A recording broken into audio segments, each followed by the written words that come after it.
So the first banana zone phase one, that was this period here as we come up from the sell-off from the halving. Then we have the correction from the banana zone phase one. Happens every time. Then what do we get? The banana singularity. That's the next bit, when everything just goes up. And it makes us all look like geniuses. Every stupid shitcoin we've ever bought goes up. Everything goes up. And we think we're gods, which we're obviously not. We're probably just morons trying to do our best. But luckily, crypto market, it trends up over time, so it kind of covers all sins. As long as you're not too far out the shitcoin curve, you'll generally be fine over time, particularly if you don't fuck this up and stick to the big ones. They generally do fine over time. So it can cover all of your sins, your terrible entry points, all your stupid mistakes. I think it'll be fine. So that's what I'm expecting next. We should be starting now. Raoul begins with a bold critique of what he calls the nervous investor syndrome prevalent in today's crypto markets. As he passionately urges investors to find inner peace and stop panicking over minor market fluctuations, Raoul emphasizes the importance of stoicism and mental resilience in investing. The crypto market, he reminds us, is inherently volatile, but such swings are part of a broader pattern that favors the prepared and patient. His message? Stop worrying about short-term dips and focus on the bigger picture.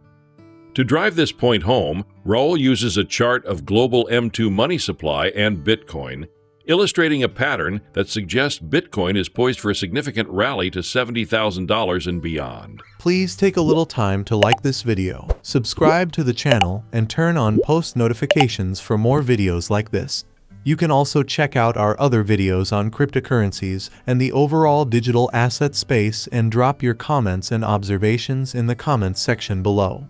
Everything you do helps with the YouTube algorithm and immensely contributes to the channel's growth. Thanks and enjoy the video. Because you guys are nervous fucking Nellies. Oh my God, everything is so scary. The crypto went down 5%. We're all going to die. I'm going to lose all my money. Didn't you show me this chart of global M2 and Bitcoin? Doesn't it mean that Bitcoin's going to 70,000? Calm the fuck down. You all need to grow some cojones, and you need to learn stoicism, inner peace, meditate, do anything but stop bleating on Twitter about your fears all day. If we did that anywhere else, people will get really bored of us. I get really bored of it. So let me talk you through why you should stop your bleating. Firstly, in 2017, we had a new president of the United States that shocked everybody getting voted in, called Donald Trump. He came in on a ticket of tariffs and trade war and onshoring and tax cuts. And now we have a new president called Donald Trump, who is coming in a few days' time on a ticket of tariffs, trade wars, tax cuts, and deregulation. Sounds kind of familiar, right? Well, remember the M2 collapse that we're seeing now, and oh my God, my Bitcoin is going down to 70,000. Do I sell? Do I buy? What do I do? Help me. What does it mean for my shitcoins? Okay. It all happened back then too. Global M2 sold off. That was because the dollar went up. So we had exactly the same repeating pattern, which kind of says that global M2 should probably base around here. Again, don't expect perfection, but expect some repeat. Oh, the NASDAQ did something similar too. It would suggest the NASDAQ should be going up pretty sharply now. And lo and behold, today, the NASDAQ has a really strong day. Feels about right. Old Trumpy boy's about to come in. But it's about the dollar. The dollar's been strong. That's what's been driving global M2. And guess what? It was identical back then too. What it's suggesting is Scott Bessent speaks, I think tomorrow. He should start signaling, along with Steve Mirren, that the dollar is too strong and it needs to weaken. The dollar is being used as a weapon against China, Europe, Canada, and anybody else who has trade deals to do. They've all got weak currencies. It's a problem. The US also wants a weak dollar, but they know a strong dollar forces people to the table. But we also know they've already been negotiating. So what we're likely to see is talking the dollar lower from Scott Bessent. It is very important they do so because the US needs to increase its exports. Everybody needs the economic cycle to increase. The Chinese, well, we need them to stimulate because without the Chinese, we don't have a global economy. We have a lopsided economy. And for them to buy US goods, their economy needs to be growing. But they need to stimulate. But if they stimulate with the dollar too strong, their currency peg breaks, and they don't want to do that because then you get capital flight. So it's a very fine balancing act of geopolitics and economics and interconnectedness and this kind of global dollar system that they need the US to weaken the dollar.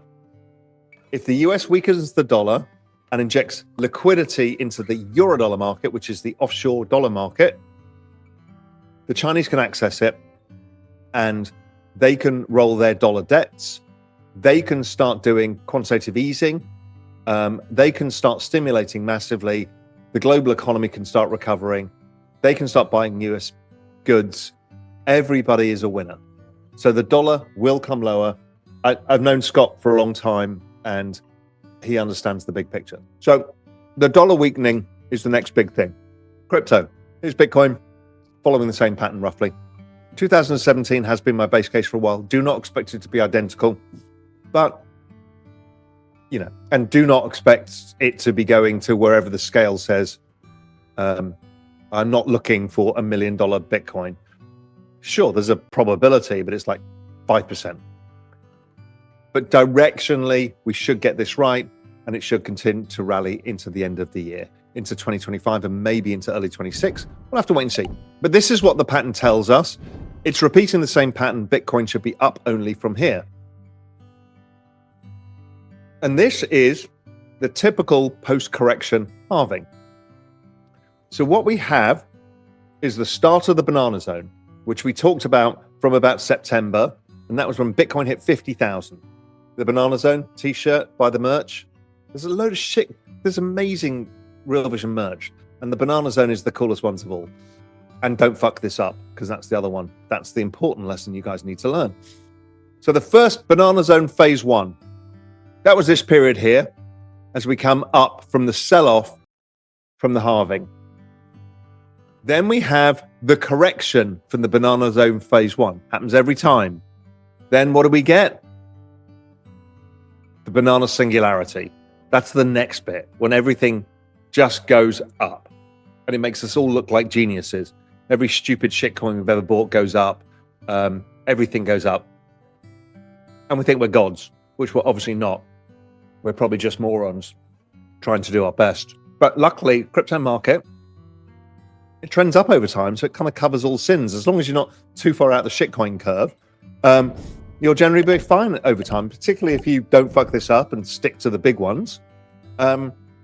They generally do fine over time. So it can cover all of your sins, your terrible entry points, all your stupid mistakes. I think it'll be fine.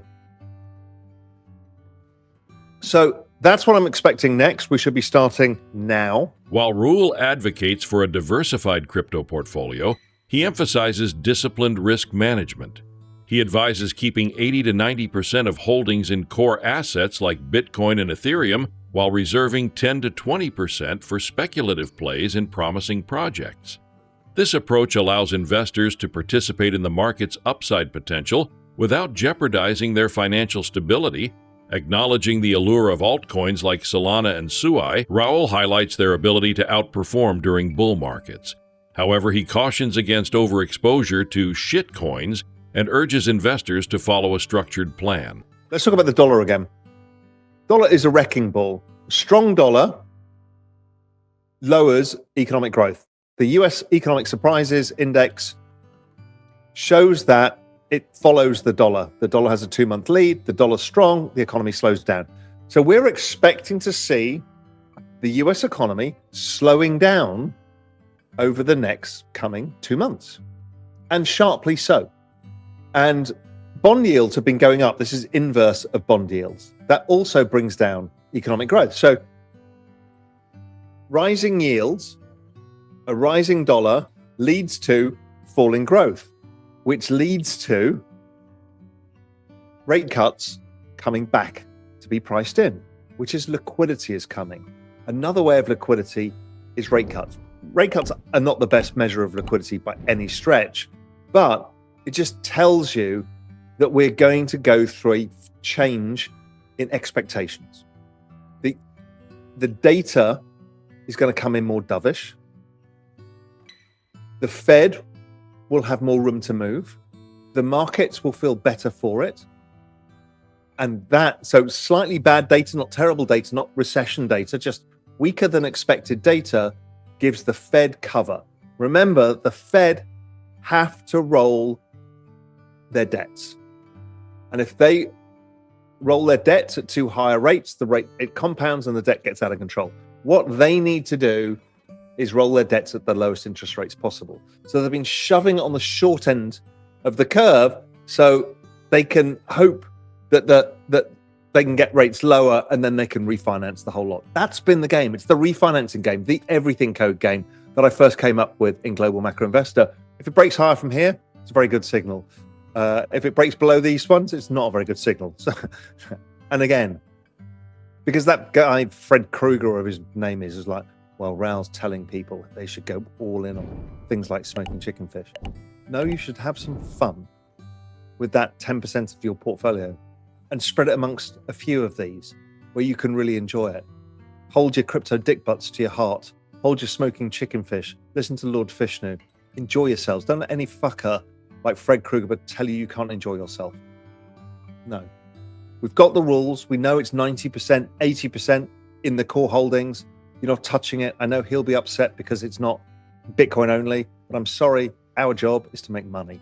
We want to outperform, and we've outperformed. We outperformed by owning Solana. We've outperformed that by owning Sui.